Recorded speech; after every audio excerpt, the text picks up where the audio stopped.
Good morning दोस्तों, कैसे हो आप? मुझे आशा है कि आप सभी अच्छे ही होंगे। तो चलिए आज हम 27 अगस्त को बनने वाले हरियाणा करंट अफेयर के क्वेश्चनों को रिविजिट कर लेते हैं। लेकिन उससे पहले मैं आपको बता दूं कि हमारी वेबसाइट haryana.com भी स्टार्ट हो चुकी है, तो आप हरियाणा जीके से संबंधित ज़्यादा जानकारी हमारी इस वेबसाइट पर भी पढ़ सकते हैं। तो चलिए चलते हैं अपनी वीडियो की तरफ। तो पहला प्रश्न है, मुख्यमंत्री मनोहर लाल खट्टर के बाद कौन से मंत्री कोरोना पॉजिटिव पाए गए हैं? तो ये पाए गए हैं कृषि मंत्री जेपी दलाल व ओएसडी भूपेंद्र दयाल। तो इनकी फ़ोटो भी मैं आपको दिखा देता हूँ। ये हैं कृषि मंत्री जेपी दलाल और ये हैं ओएसडी भूपेंद्र दयाल। बुधवार को हरियाणा के कृषि मंत्री जयप्रकाश दलाल कोरोना पॉजिटिव पाए गए हैं। इस बात की जानकारी खुद जेपी दलाल ने ट्वीट करके दी है। जेपी दलाल ने ट्वीट करते हुए लिखा है कि 3 दिन पहले कोविड-19 टेस्ट करवाया गया था, जिसमें मेरी रिपोर्ट नेगेटिव आई थी, लेकिन दोबारा टेस्ट करवाने पर मेरी रिपोर्ट पॉजिटिव आई है। मैं अपने आप को घर पर ही आइसोलेट कर रहा हूं। जो भी लोग विगत कुछ दिनों में मेरे संपर्क में आए हैं, कृपया वे स्वयं को आइसोलेट कर अपनी जांचें करवाएं। करनाल के सांसद संजय भाटिया को भी बीते कई दिनों से तेज बुखार आ रहा था। उन्होंने अपना कोरोना टेस्ट करवाया तो रिपोर्ट पॉजिटिव आई है। उनके साथ साथ हरियाणा के सीएम मनोहर लाल खट्टर, विधानसभा अध्यक्ष ज्ञानचंद गुप्ता, पानीपत विधायक महिपाल ढांडा, अम्बाला विधायक असीम गोयल, रतिया विधायक लक्ष्मण नापा, उनकी पत्नी घरोंडा विधायक हरविंदर कल्याण, परिवहन मंत्री मूलचंद शर्मा, थानेसर विधायक सुभाष सुधा के बेटे साहिल सुधा की, इन सभी की जो रिपोर्ट है यह कोरोना पॉजिटिव आई है। प्रदेश में कोरोना संक्रमित लोगों की संख्या आज वर्तमान में 56,608 पर पहुंच चुकी है। इसके बाद है क्वेश्चन नंबर 2। सरपंच को अपने पद से हटाने के लिए कौन से कानून को लाए जाने की तैयारी की जा रही है?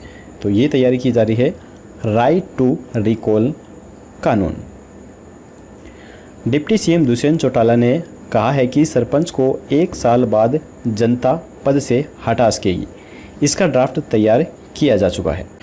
तो राइट टू रिकॉल से ग्रामीण सरपंच को जो हटा सकेंगे वो प्रक्रिया है वो कुछ इस प्रकार से है। गांव के कुल मतदाताओं में से 1/3 बैठक बुला सरपंच को हटाने का प्रस्ताव लाया जा सकेगा। पंचायती राज के सीईओ 1 माह की अवधि में गांव में दोबारा वोटिंग की तारीख तय करेंगे। कुल मतदाताओं का 60% हिस्सा यदि सरपंच के खिलाफ मत देगा तो सरपंच को पद से हटाया जा सकेगा। अगले साल होने वाले चुनाव में इसे लागू करने की योजना बनाई गई है। पंचायत समिति व जिला परिषद में भी इसे लागू किया जा सकता है। इसके बाद है, प्रदेश में कितने रिटेल आउटलेट खोलने की तैयारी की जा रही है? तो ये तैयारी की जा रही है 2000 रिटेल आउटलेट। अब सहकारिता विभाग के माध्यम से गांव व शहरों में 2000 रिटेल आउटलेट खोलने की एक नई योजना तैयार की जा रही है। कृषि एवं किसान कल्याण मंत्री जयप्रकाश दलाल ने कहा है कि किसान अपना उत्पाद स्वयं एक व्यापारी बनकर बेचें। इसके लिए योजनाएं तैयार भी की जा रही हैं, चाहे वे EFPO के माध्यम से बेचें या फिर स्वयं अपना ब्रांड बनाकर बेचें। ये retail outlet mini super market के रूप में कार्य करेंगे। किसानों की आड़तियों पर निर्भरता को कम करने के लिए नई नई योजनाएं लाई जा रही हैं। इस बार गेहूं व सरसों की रबी फसलों की खरीद प्रक्रिया में नई व्यवस्था की गई है और पहली बार किसानों के खातों में फसल बिक्री का भुगतान किया गया है। पहले किसानों का यह भुगतान आड़ती के माध्यम से होता था और किसान को पता नहीं होता था कि उसका कितना पैसा आया है। इसके बाद है, शहरी इलाकों में रजिस्ट्रियों को कब से शुरू किया जाएगा? तो ये किया जाएगा 31 अगस्त से। शहरी इलाकों में ज़मीन, प्लाट सहित अन्य सभी तरह की रजिस्ट्रियाँ 31 अगस्त से शुरू हो जाएंगी। इसके लिए राजस्व विभाग ने 24 अगस्त से रजिस्ट्रेशन की प्रक्रिया शुरू कर दी है। लॉकडाउन के दौरान रजिस्ट्रियों में धांधलियों के बाद सरकार ने सभी तरह की रजिस्ट्रियां बंद कर दी थी। अब नया सॉफ्टवेयर बनाया गया है। अब जिस भी विभाग से संबंधित ज़मीन है उसके लिए विभाग के पोर्टल पर ऑनलाइन आवेदन करना होगा। संबंधित विभाग ऑनलाइन ही NOC देगा, इसके बाद ही रजिस्ट्री हो सकेगी। खास बात यह है कि अब आवेदन की राशि भी ऑनलाइन ही जमा की जाएगी। सरकार ग्रामीण इलाकों की रजिस्ट्रियों की प्रक्रिया को पहले ही शुरू कर चुकी है, जिसमें एक सप्ताह में करीब 119 रजिस्ट्रियाँ हुई हैं। डिप्टी सीएम दुष्यंत चौटाला ने कहा है कि रजिस्ट्रियों की प्रक्रिया को मजबूत किया गया है ताकि किसी तरह की गड़बड़ी की गुंजाइश न रहे। इसके बाद है कुरुक्षेत्र यूनिवर्सिटी में परीक्षाएं कब से शुरू की जाएंगी? तो ये शुरू की जाएंगी 10 सितंबर से। रेवाड़ी के मीरपुर स्थित इंदिरा गांधी यूनिवर्सिटी के बाद अब कुरुक्षेत्र यूनिवर्सिटी में भी परीक्षाओं की तिथि घोषित कर दी है। कुरुक्षेत्र यूनिवर्सिटी ने मंगलवार को आखिरकार स्नातक व स्नातकोत्तर अंतिम वर्ष की परीक्षाएं करवाने को लेकर अधिसूचना जारी की है। केयू और इससे संबंधित कॉलेजों के विद्यार्थियों की परीक्षाएं ऑनलाइन व ऑफलाइन मोड को मिलाकर ली जाएंगी। स्नातक की परीक्षाएं 10 सितंबर से शुरू होंगी, वहीं स्नातकोत्तर की परीक्षाएं 15 सितंबर से की जाएंगी। दोनों कक्षाओं की परीक्षा 30 सितंबर तक खत्म करवाई जाएंगी। इसके लिए डेट शीट बुधवार को जारी की जाएगी। केयू ने प्रदेश सरकार की ओर से 11 अगस्त को आई अधिसूचना के आधार पर यह निर्णय लिया है। केयू की कार्यवाहक कुलपति डॉक्टर नीता खन्ना ने बताया है कि कोविड-19 के चलते विद्यार्थियों की परीक्षाएं करवाने का सुरक्षित तरीका प्रशासन की ओर से निकाला गया है। उन्होंने बताया है कि विद्यार्थियों को परीक्षा देने के लिए कहीं बाहर नहीं निकलना होगा।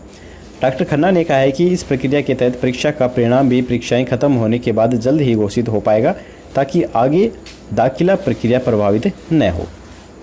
किस संस्थान ने भैंसों के गर्भधारण का पता करने के लिए जांच किट तैयार की है? तो ये की है केंद्रीय भैंस अनुसंधान संस्थान ने। केंद्रीय भैंस अनुसंधान संस्थान के वैज्ञानिकों ने भैंस और गाय में गर्भावस्था का पता लगाने के लिए पेशाब आधारित जांच किट तैयार की है। अभी तक खून या फिर अल्ट्रासाउंड के माध्यम से गर्भावस्था का पता पशु चिकित्सक लगाते थे। इस किट के माध्यम से बिना चिकित्सक की मदद से ही किसान गर्भावस्था का पता 45 की बजाय मात्र 18 दिन में ही लगा सकेंगे। इस किट के माध्यम से पता लगाने में मात्र आधा घंटे का समय लगता है। करीब 550 टेस्ट में इसका प्रयोग सफल रहा है। केंद्रीय भैंस अनुसंधान संस्थान के अधिकारियों ने दावा किया है कि मूत्र के माध्यम से की जाने वाली जांच किट पहली बार तैयार की गई है। केंद्रीय भैंस अनुसंधान संस्थान के निदेशक डॉक्टर एस दहिया और डीबीटी प्रतियोगिता परियोजना के team leader doctor Ashok Balhara ने बताया है कि गाय और भैंस के प्राकृतिक और कृत्रिम गर्भाधान के बाद यह पता लगाना कि वह गर्भवती हो गई है या नहीं है, इसमें करीब 45 दिन का समय लग जाता है। गर्भधारण का जल्दी पता करने के लिए अल्ट्रासाउंड के माध्यम से डॉक्टर की मदद से ही गर्भावस्था का पता लगता था, जिसमें पशुपालकों के काफ़ी रुपए भी खर्च हो जाते थे। इसीलिए संस्था के वैज्ञानिक कम से कम दिनों में गर्भधारण का पता लगाने के उद्देश्य से विशेष प्रकार की किट बनाने के अंदर जुटे हुए थे।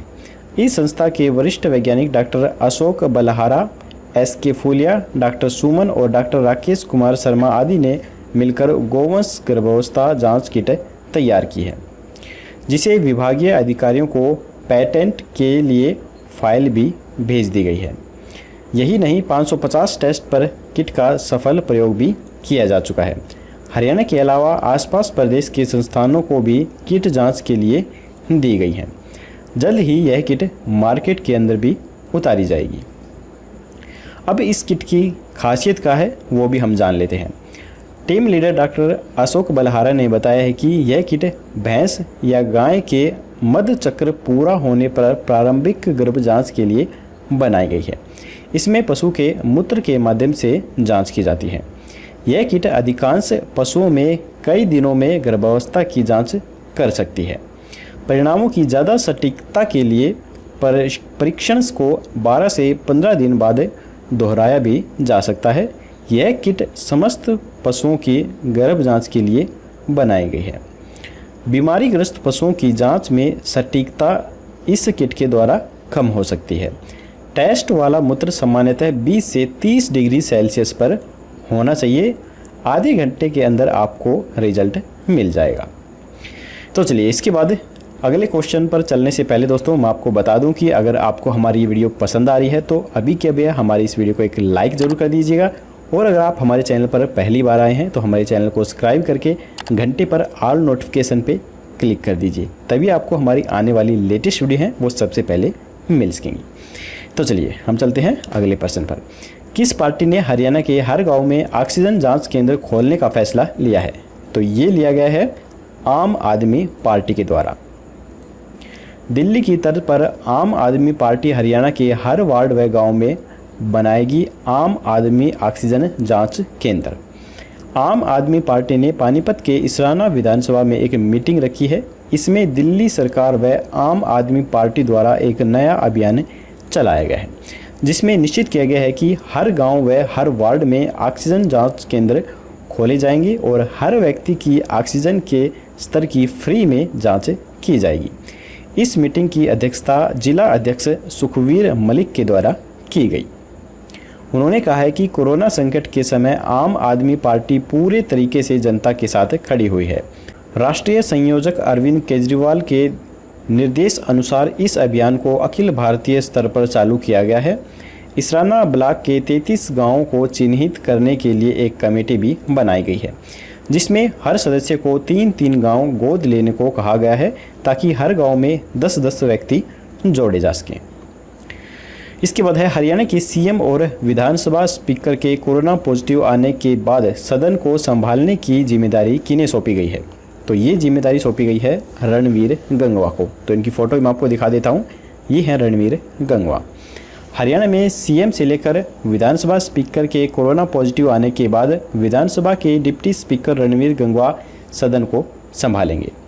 डिप्टी स्पीकर रणवीर गंगवा ने प्रेस वार्ता करके बताया है कि सत्र कितने दिन का होगा, इसका फैसला बुधवार 11 बजे होने वाली बिजनेस एडवाइजरी कमेटी की बैठक में लिया जाएगा।